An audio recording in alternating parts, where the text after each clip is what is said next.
Bonjour les sportifs connectés, c'est Jérôme du blog montrecardiogps.fr. Aujourd'hui, je vais parler d'un sujet qui est un peu délicat, tout simplement parce que je vais peut-être paraître un peu sévère, mais je ne veux surtout pas culpabiliser qui que ce soit. Mais tout simplement, je pense que tout le monde n'a peut-être pas forcément besoin d'une Fenix 6. Alors, c'est une réflexion qui me vient parce que parfois je reçois des questions tellement basiques sur des utilisations de montres tellement compliquées que voilà, je me demande si ces gens ont fait le bon choix. Alors, je vous rassure, comme j'ai dit, je veux vraiment culpabiliser personne. Moi-même, j'ai déjà été débutant. J'ai été débutant dans le sport. J'ai été débutant dans les montres GPS. J'ai pas toujours été testeur.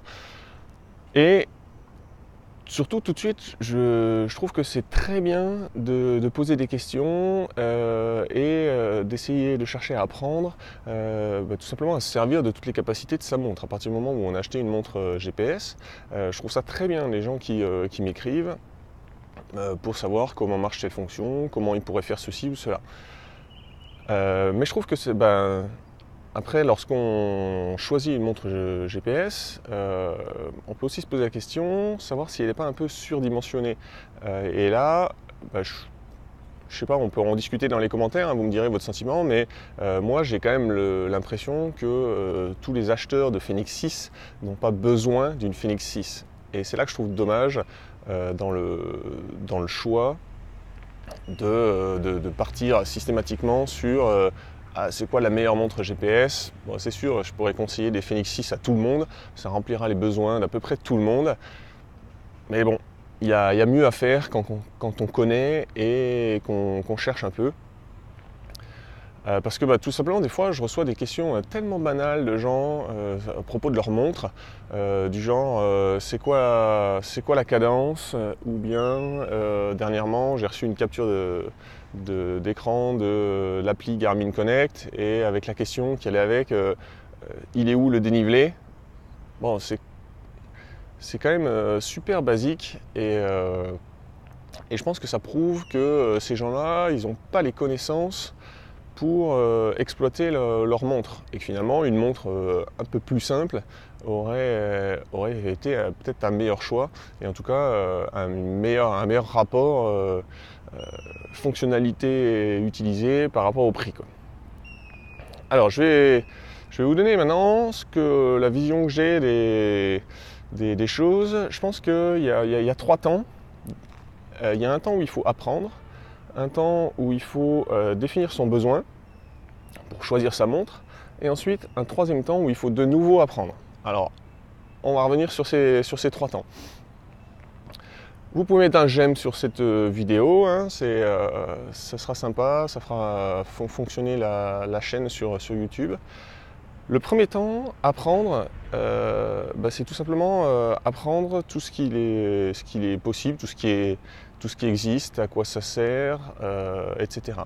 Forcément, quand on commence à s'intéresser aux montres GPS, on ne sait pas forcément ce que c'est qu'une fonctionnalité, une métrique physiologique. On ne sait pas ce que c'est que First Beat. Et pourtant, c'est du jargon qui revient et qui revient. On ne sait pas forcément ce qu'est le VO2 max, etc. Donc c'est du jargon qui revient non seulement dans le volet des montres GPS, dans leur utilisation, dans leur mode d'emploi, dans la liste des spécifications produits, et c'est aussi du jargon qui revient dans les programmes d'entraînement, etc.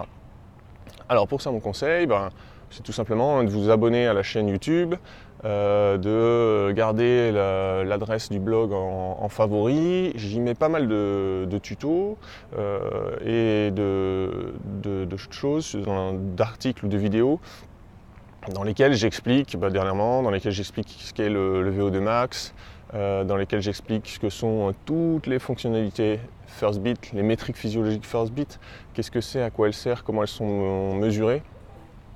Donc voilà, vous pouvez utiliser tout ça.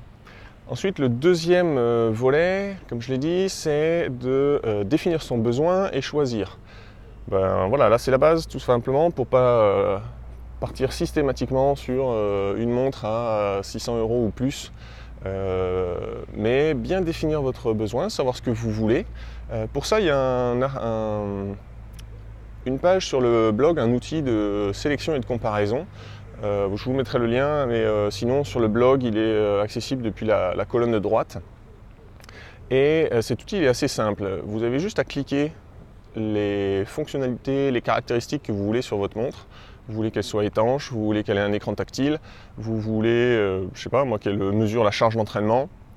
Vous cochez tout ça et l'outil il va mettre à jour en direct la sélection et il va vous laisser sur la page uniquement les montres qui répondent à vos critères à vous. Et là, ensuite, vous pourrez choisir parmi cette sélection. Et puis ensuite, la troisième phase, une fois que vous avez choisi votre montre, c'est de revenir à l'apprentissage. Et ça, je trouve ça c'est important. C'est-à-dire, pas juste vous contenter de « bon, j'ai choisi une montre, je sais lancer un entraînement, après je sais jeter un œil sur les statistiques, ok, mon allure, ma fréquence cardiaque, etc. » Il ne faut pas s'arrêter à ça. Les montres, maintenant, elles font des choses incroyables. Une montre à 200 €, elle fait même plus que ce que faisait, non pas plus, elle fait autant que ce que faisait une montre haut de gamme de 2015. Quoi. C'est devenu des bijoux de technologie, elles sont remplies de fonctionnalités et justement il y a des recoins un peu cachés que tout le monde ne connaît pas, qui sont un peu confidentiels. Il y a des outils qui sont super utiles, donc il faut en profiter. Pour ça, il faut apprendre. Alors pour ça, il y a deux outils qui peuvent vous aider.